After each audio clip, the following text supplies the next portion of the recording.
លោកគ្រូសូមស្វាគមន៍មកកាន់កម្មវិធីរៀនអង់គ្លេសនៅ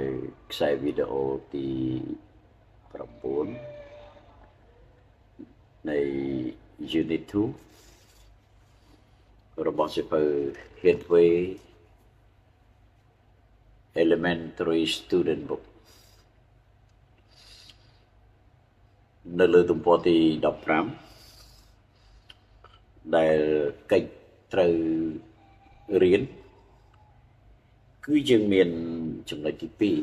2នៃទំព័រទី15ហ្នឹង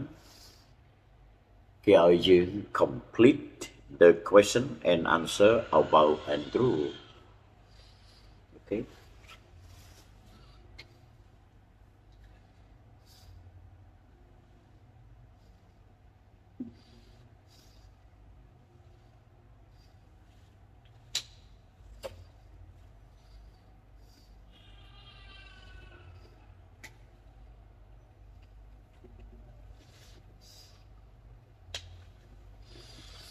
Yeah.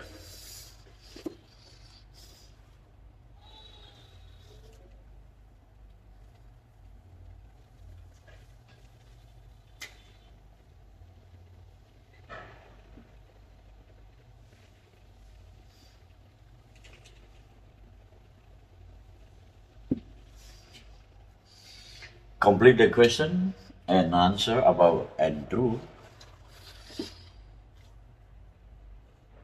សេចក្តីណែនាំហ្នឹងគឺវាដដែលទេបងប្អូនមើលយូរទៅសាំទៅហើយវាកាន់តែចេះទៅចាំទៅបើដែល complete the question បងប្អូនយល់ហើយណាគេឲ្យយើង complete ហ្នឹងគាត់ឲ្យយើងមកពេញចូលមកពេញ The question and answer about and through about ប្រែមកថាស្ដីអំពីណាស្ដីអំពី and through នៅក្នុងប្រយោគខាងក្រោមចាប់ពីលេខ1មកណា1 2 3 4 5 6 1 2 3 4 5 6ហ្នឹងគឺបានន័យថាជាប្រយោគដែលយើងត្រូវបំពេញទាំងអស់អាហ្នឹងគេឲ្យយើង complete ទាំងអស់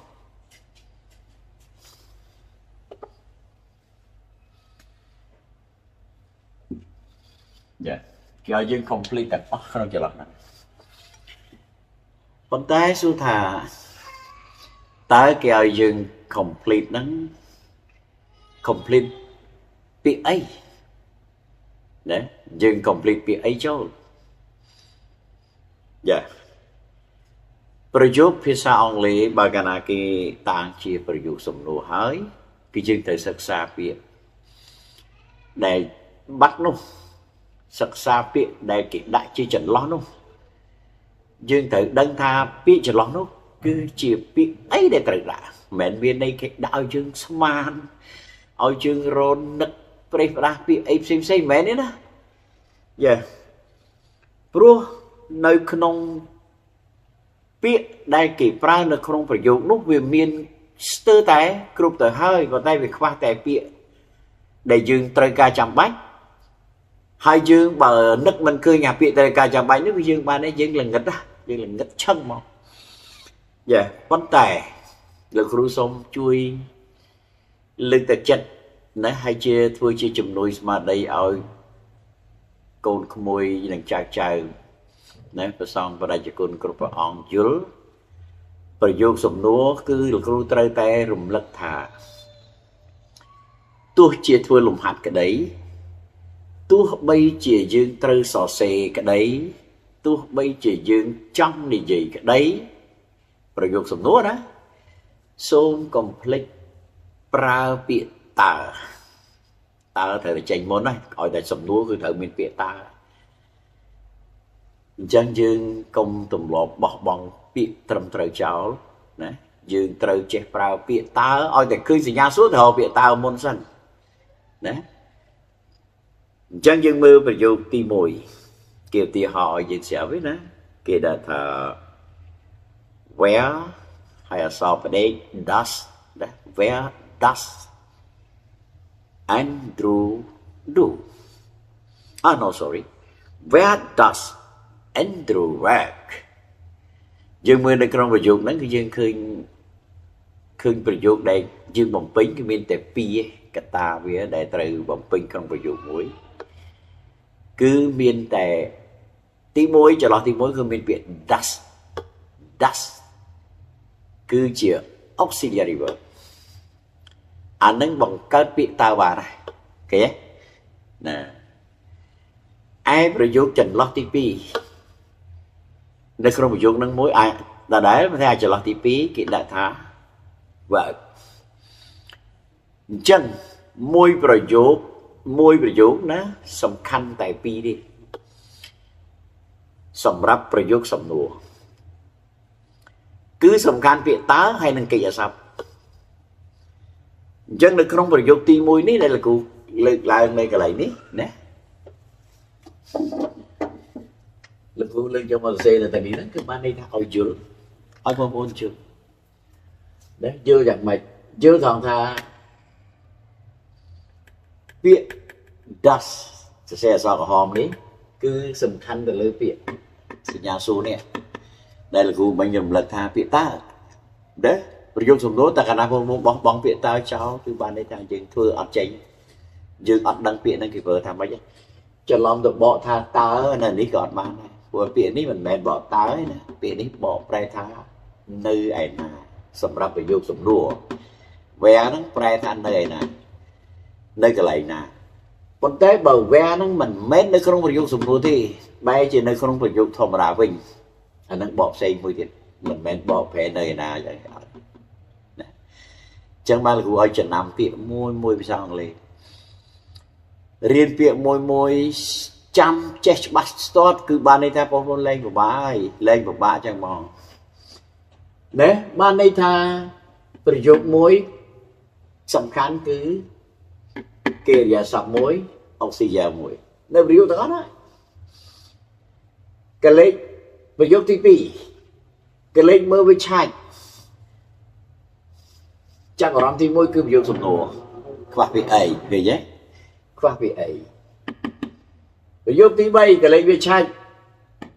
កលេចមើលវាខ្វះពាក្យអីទី4កលេចវាផាច់យើងមើលឃើញពាក្យអានសពគ្រូមកយើងបកប្រែទៅបានន័យថាគាត់ធ្វើណាគាត់ធ្វើនៅពេលទំនេររបស់គាត់អញ្ចឹងយើងអាចបកឆៅហ្មងដោយបាត់អីសិនក៏បានដែរគាត់ធ្វើអ្វីខ្លះណាយើងបកនេះមកក៏បានបើយើងមិនបកអាហ្នឹងទេយើងរើទៅមុខហ្មងគាត់ធ្វើនៅក្នុងពេលទំនេររបស់គាត់អ្វីខ្លះអញ្ចឹងយើងខ្វះពាក្យអីឃើញអត់ប្រយោគសំណួរនេះឃើញទេយើងមើលប្រយោគហើយយើងតាំងចិត្តថាឲ្យច្បាស់ថាប្រយោគសំណួរត្រូវការពាក្យតើត្រូវការពាក្យតើមួយមានកិច្ចសព្ទហើយនៅនឹងស្រាប់អត់បាយបានន័យថាហ្នឹងយើងលែងខ្វល់ហើយទី5ប្រយោគសំណួរដដែលហើយយើងមីងមាំងអត់ដឹងដាក់អីណាហ្នឹងណាដូចតែលោកគ្រូប្រាប់ចឹងតែសំណួររកពាក្យតើសិនបើអត់ពាក្យតើដាក់ពាក្យតើគេទៅណាអានេះក៏ចឹងប្រយោគសំណួរទៀតអានេះខ្វះពាក្យតើទៀតយើងដាក់តើគេមកក៏ប៉ុន្តែណាមិនមែនក៏ប៉ុន្តែមិនមែនមានន័យថាផ្ទុយន័យទេមិនមែនមានន័យផ្ទុយទេ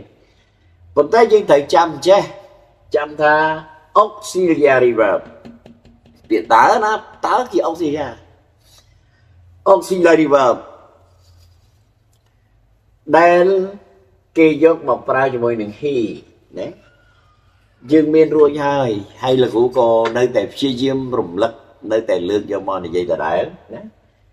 auxiliary យើងដឹងហើយណា auxiliary គឺមាន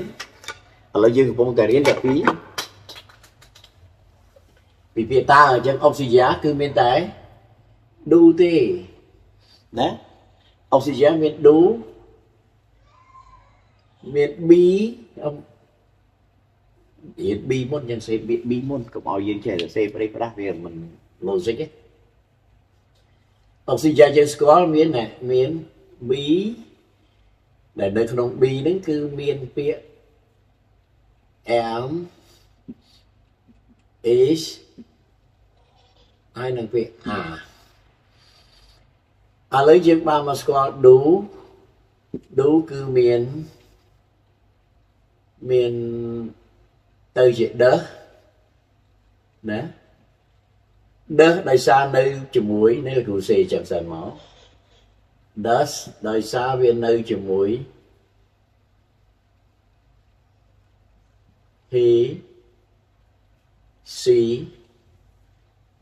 ហើយនឹង it ណាបានន័យថា does វានៅជាមួយនឹង he she it នេះប្រយោគសំណួរដែលប្រើជាមួយ he អុកស៊ីហ្សែននោះត្រូវតែ does ឲ្យទៅចូលពីមុខ he she it ចាំដល់ពេលមេរៀនក្រោយវាឈប់ដឹងហើយវាឌូវិញវាមកឌូវិញប៉ុន្តែយើងគាត់ចាំទៅថាចំពុកមនុស្សទី3ឯកវចនៈអុកស៊ីយ៉ាក៏ដោយកិរិយាសព្ទក៏ដោយត្រូវតែមាន s ណាត្រូវតែមាន s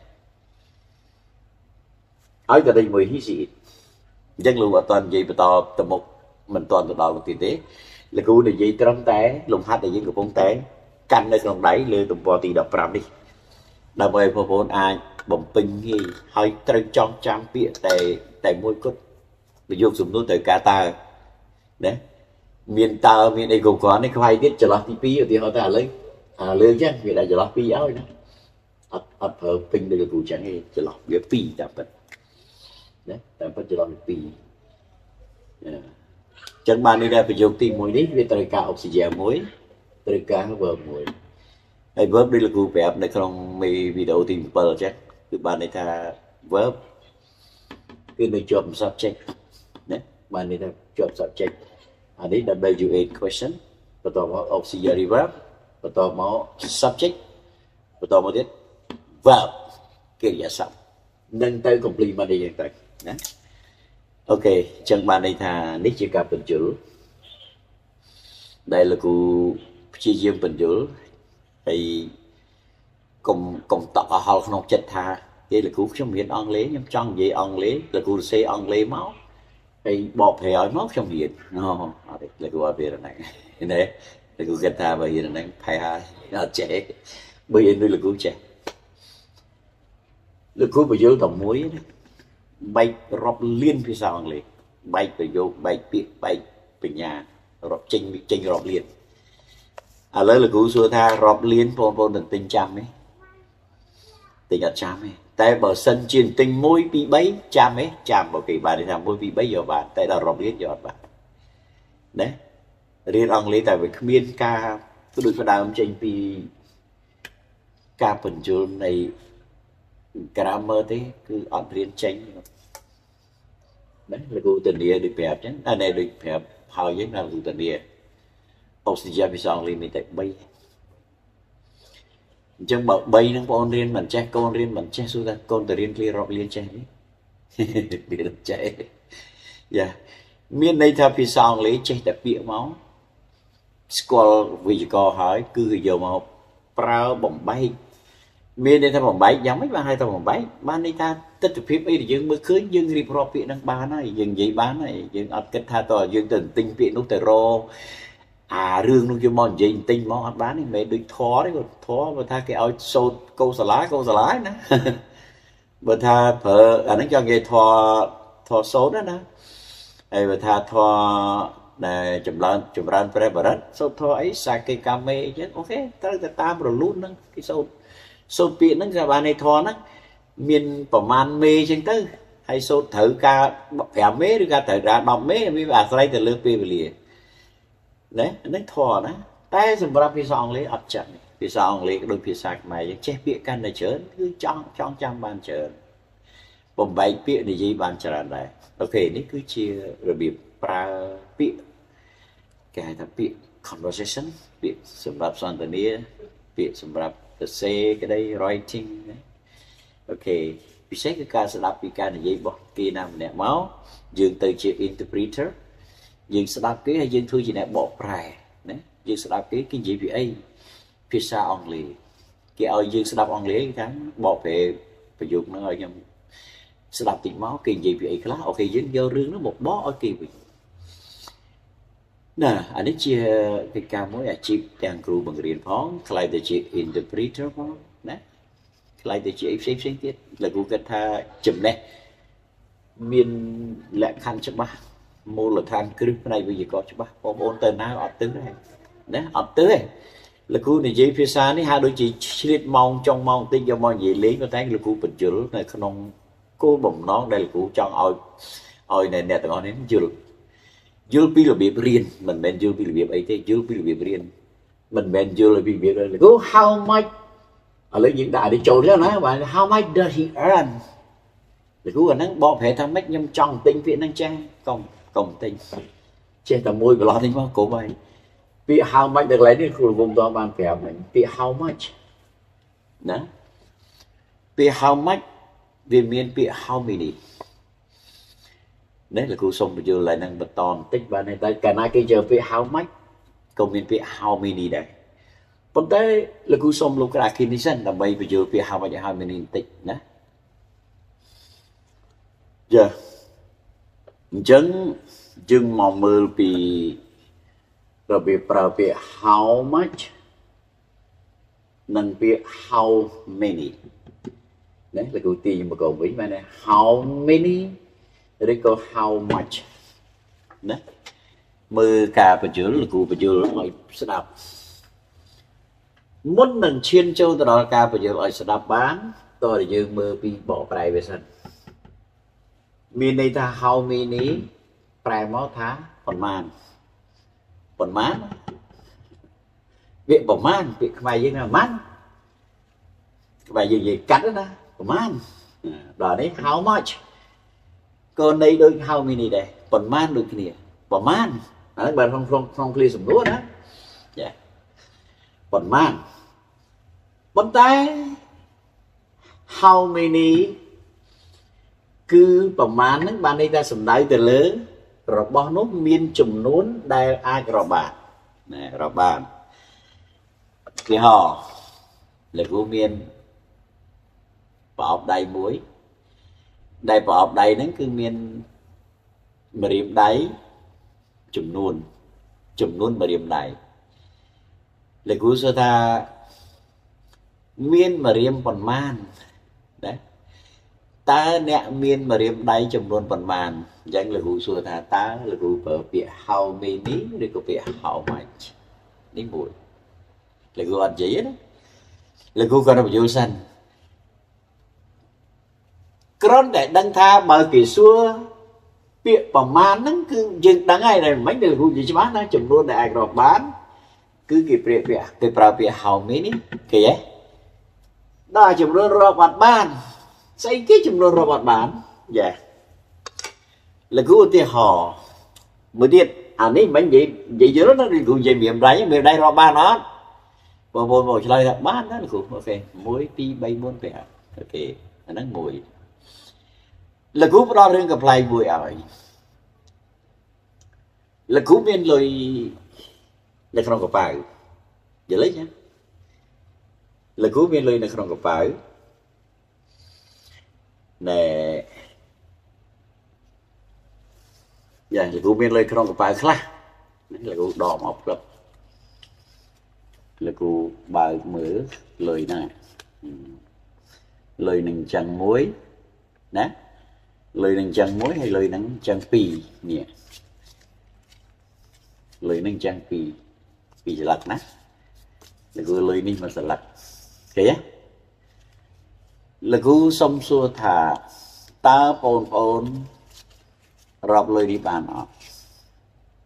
ណាបងប្អូនកូនក្មួយរាប់លុយនេះបានអត់និយាយតាមទ្រឹស្ដីវិទ្យាករបានន័យថាតើចំនួនលុយនេះបងប្អូនរាប់បានឬអត់ណាតែរាប់បានមិនបានវាអាស្រ័យទៅលើនេះយើងកំពុងរៀននេះណាតើលោកគ្រូចង់ឲ្យតើលោកគ្រូអាចរាប់លុយឬក៏អ្នកទាំងអស់គ្នាអាចរាប់លុយនឹងបានអត់ណា100% មុខតែឆ្លើយថារាប់បានចំនួនហ្នឹងគឺចំនួនរាប់បានហើយយល់ទេចឹងហេតុអីដែលរាប់មិនបាន